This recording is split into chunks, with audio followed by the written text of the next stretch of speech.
Bismillahirrahmanirrahim. Assalamualaikum warahmatullahi wabarakatuh. Syukur alhamdulillah berjumpa lagi dengan channel ini. Sholawat dan salam semoga tetap tercurahkan kepada baginda junjungan kita Nabi besar Muhammad Shallallahu Alaihi Wasallam. Allahumma sholli ala Muhammad wa ala ali sayyidina wa maulana Muhammad. Sahabatku pengamal sholawat, banyak keajaiban maupun fadilah dari membaca sholawat kepada Nabi Muhammad Shallallahu Alaihi Wasallam. Tidak hanya dirasakan di dunia, insya Allah juga akan dirasakan kelak di akhirat. Berikut ada beberapa kisah yang menceritakan begitu dahsyatnya sholawat kepada Nabi Muhammad Shallallahu Alaihi Wasallam. Yang pertama, Nabi Adam membaca sholawat Nabi. Dikisahkan dalam hadis Sa'adatus Daroini, ketika Allah Subhanahu wa Ta'ala telah menciptakan Nabi Adam alaihissalam dan setelah dibuka penglihatan matanya, maka memandanglah Nabi Adam alaihissalam pada ars dan melihat tulisan Muhammad di atas istana ars. Maka bertanyalah dia kepada Allah, Tuhanku, adakah orang yang lebih mulia di sampingmu selain aku?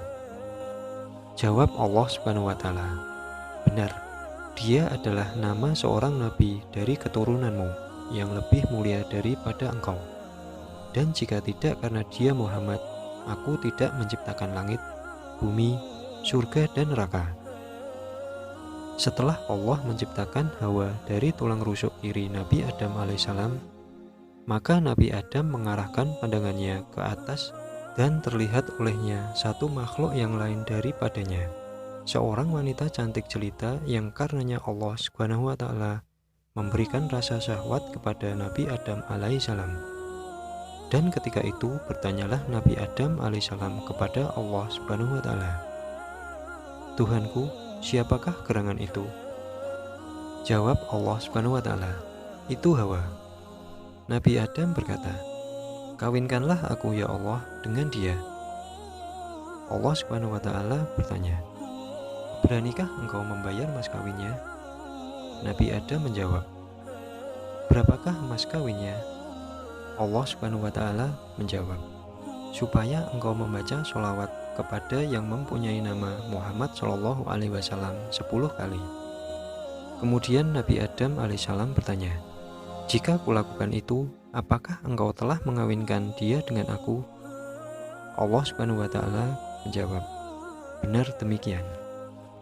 Lalu Nabi Adam alaihissalam membaca sholawat 10 kali kepada Nabi Muhammad Shallallahu Alaihi Wasallam. Maka bacaan sholawat 10 kali itu sebagai mas kawinnya dengan Hawa.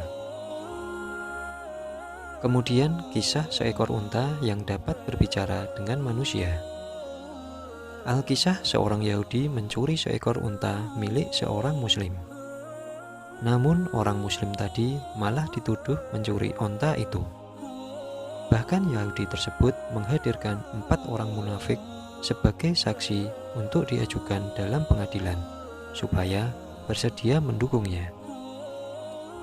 Dalam persidangan, Nabi Muhammad SAW memutuskan bahwa unta itu milik si Yahudi, karena telah diperkuat oleh 4 orang saksi tersebut.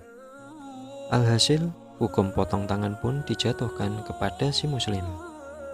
Dalam hati, si Muslim tidak bisa menerima putusan Nabi Shallallahu Alaihi Wasallam tersebut. Maka dia pun menengadahkan ke langit seraya berdoa, ya ilahi pertolonganku, engkau maha mengetahui bahwa aku tidak mencuri unta itu.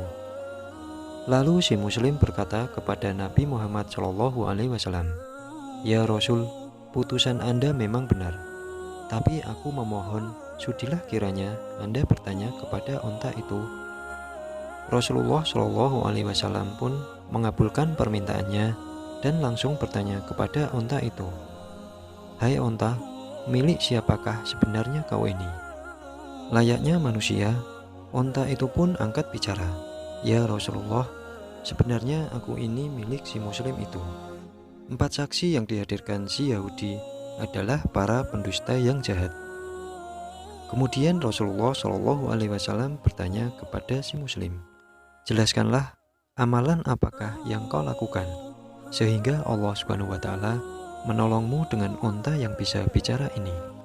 Si Muslim pun menjawab, "Ya Rasulullah, setiap menjelang tidur, kupastikan untuk bersolawat kepada Anda sebanyak 10 kali." Mendengar pengakuan orang itu, Nabi Muhammad SAW bersabda, "Di dunia ini kau selamat dari hukum potong tangan, dan di akhirat kelak kau akan bebas dari siksa. Semua itu berkat sholawatmu atasku." Kemudian kisah yang ketiga, wajah Rasulullah bercahaya di kegelapan. Diterangkan dalam kitab Syaraful Mustafa karya Imam Abi Sa'id. Suatu hari Sayyidatina Aisyah radhiyallahu anhu sedang ingin menjahit baju yang robek di waktu sahur atau sepertiga malam. Tetapi jarum yang digunakan untuk menjahit terjatuh dan tiba-tiba penerangan mati. Ruangan pun menjadi sangat gelap. Kemudian saat itu masuklah baginda Nabi Muhammad SAW ke dalam ruangan tersebut. Dan secara ajaib tiba-tiba ruangan tersebut menjadi sangat terang karena cahaya yang terpancar dari baginda Nabi SAW. Melihat hal tersebut, Sayyidatina Aisyah radhiyallahu anhu berkata, "Ya Rasulullah, wajahmu begitu terang dan bercahaya." Rasulullah bersabda, "Rusaklah dan celakalah orang-orang yang tidak mau melihatku." Mendengar penuturan suaminya, lalu Sayyidatina Aisyah berkata, "Siapakah orang-orang yang tidak mau melihatmu, ya Rasulullah?" Rasulullah SAW menjawab, "Yaitu orang-orang yang pelit." Sayyidatina Aisyah kembali bertanya, "Lalu siapakah orang-orang yang pelit itu, ya Rasulullah?" Rasulullah bersabda, "Orang-orang yang tidak mau membaca sholawat kepadaku ketika mendengar namaku." Semoga dari beberapa kisah tersebut kita bisa mengambil hikmah betapa istimewanya membaca sholawat kepada Nabi Muhammad SAW. Semoga bermanfaat. Wassalamualaikum warahmatullahi wabarakatuh.